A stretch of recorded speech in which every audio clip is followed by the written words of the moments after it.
Welcome to another Over Under, the opinion piece we do to see how history has reviewed the reviewers and the game. There is a catchy punchline in there somewhere.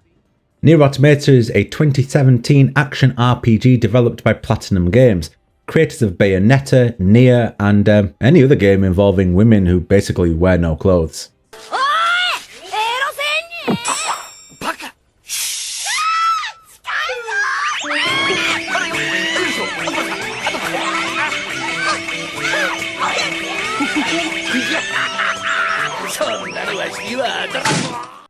Set during a proxy war between alien-created machines and human-crafted androids, the story follows the journey of a combat android, her companion, and a fugitive prototype through a grim world devoid of any life. The game, however, is much more than the initial plot suggests. Visionary director Yoko Taro tackles heavy and important themes about humanity, moving from prejudice to hatred, war, religion, loyalty, struggle, fear, pacifism, God, and yes, even the meaning of existence.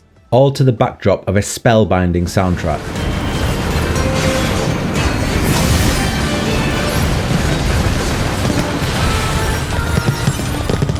In any medium, that is a lot to take on, never mind video gaming.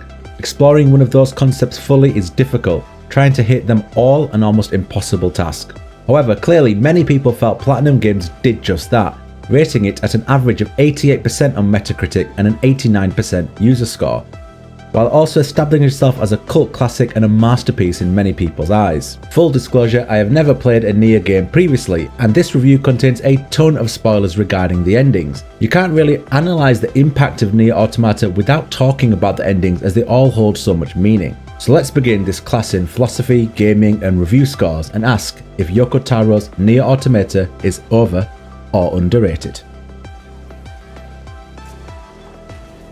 So I was playing the PC version of the game with the FAR mod installed, and I was playing in 2K at full quality settings, so that needs to be considered.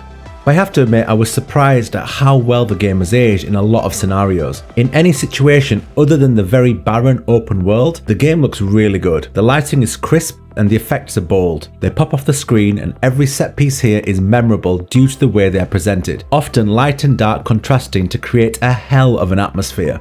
The open world can however show its age. There is a texture pack out there that can fix this issue, but I didn't want to use it for the sake of this review as it may not be viable for everybody. There is a lot of popping, and also due to the design choice of creating a grim and barren world, the open world areas definitely feel desolate and bland. You could argue that's a design choice, but also it kind of get a little bit boring at times. It feels quite jarring when you go to a more enclosed area and the colours jump off the screen at you. And then you go to a very barren open world area and it just kind of feels depressing. But that's kind of the point here, I guess. And we'll get into that later. Now let's talk audio. Well, I mean, if you know anything about this game and have read anything about it, it's how everyone talks about the soundtrack. I had read a lot about the soundtrack and I was certain that there was no way the soundtrack could live up to the expectations that had been set by the gaming community. Oh boy, how I was wrong. If I could, I would just let minutes upon minutes of footage play out, with the music kicking into a crescendo as you tackle an incredible boss battle against a backdrop that just simply takes your breath away. This isn't a one-off thing, it's basically happening every couple of hours.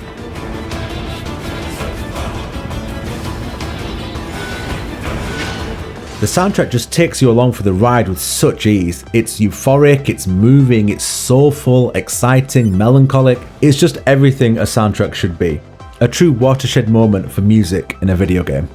For me, a big theme of Nier Automata is that you can't understand the world and you can't explain life's questions or the struggles or the obstacles that it throws your way. In the machines, you see characters looking for answers about life's purpose, but they all fail because that answer simply doesn't exist. Nier Automata embraces that uncertainty. Just like the characters, you don't really get an answer to the burning questions the story provides. The robots end up looking for meaning down a variety of holes, such as the attention from the opposite sex, religion, loyalty to a king, or even pacifism.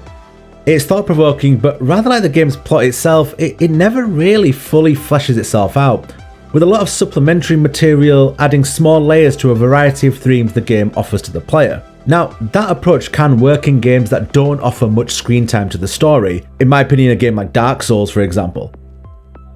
But in a game like this where large chunks of the game are dedicated to the story, giving more finality or even attempting answers to some of the weightier themes would have been nice. The only time the game really gives you any real answer to its biggest questions is in the end credits, where some finality is given to the question about life, which is helping others might be the only thing that matters in the end at all. The energy or memories you leave behind to help others are all we have. It's morose, it's dark, but I've got to say I thought the ending was absolutely beautiful. Nier's credit sequence is about helping others and pulling together to overcome adverse situations, no matter how difficult they may be, sometimes at huge cost to yourself. In the end, you face overwhelming odds to escape the end credits in Nier Automata. Eventually, you're given the option to seek help and aid from others. When you do, the music goes up a few octaves and a choir of voices from seemingly around the world come to your aid, and the ships of other players help you achieve the final ending. You're then asked if you wish to help other players by sacrificing all of your save data to do so. Yes, I mean all of it.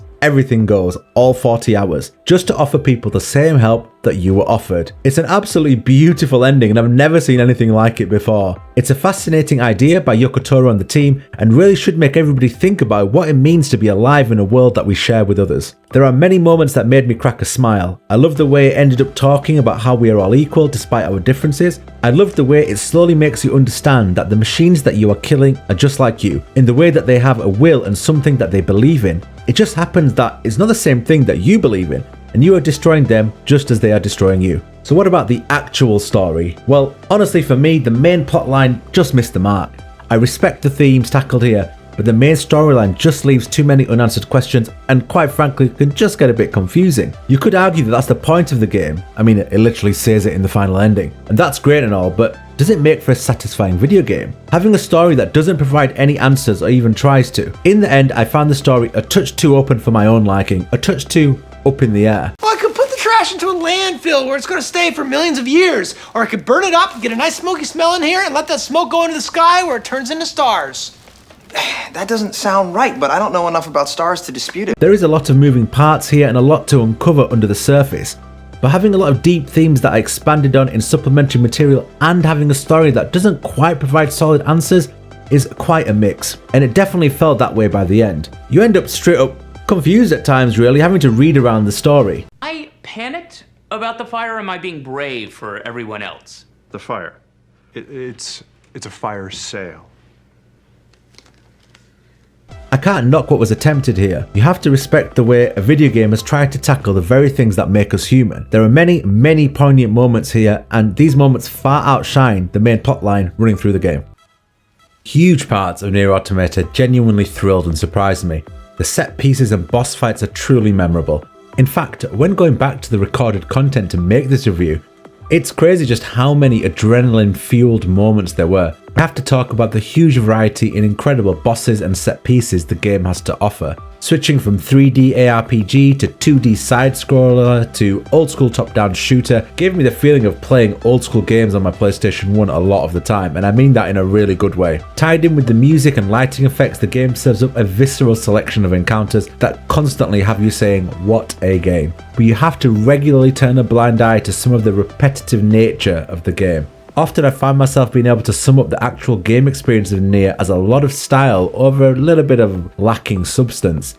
Combat is flashy and looks great, but it's very much pressing dodge and square as often as possible while holding R1. The chip system is really good and offers some build variety, but it's quite limited due to the lack of storage and the way the better chips take up significantly more space. The premise is fascinating, but large parts are dulled by repetition, especially the 9S second playthrough, which was a real slog.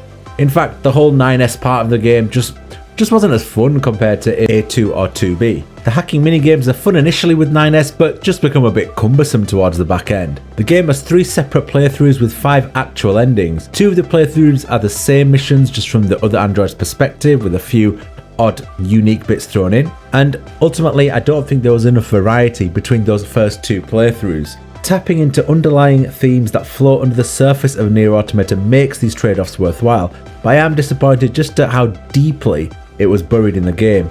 It did feel like hard work at times, but then you would end up seeing something like this and just forgive it.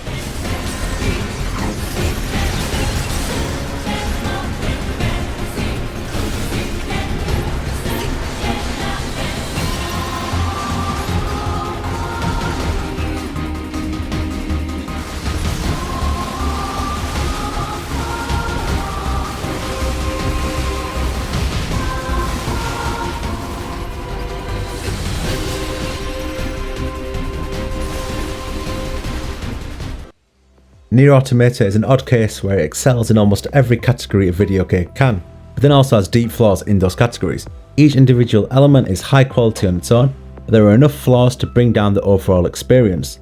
The story goes in very interesting directions but fails to land the ending, and the combat has some depth to it but never really encourages the player to explore it, which combines to make the whole thing feel just a bit hollower than it should be.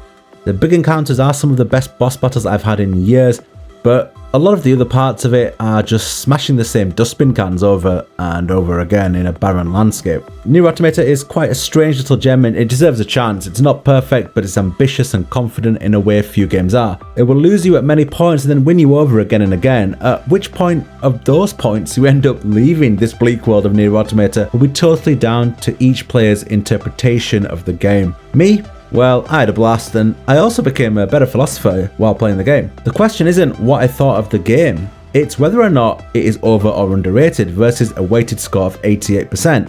And I have to be really honest and say the game is overrated. There are too many flaws in the game to give it that score, but it does have enough highs enough to warrant a light to solid 8 from me. Do you disagree?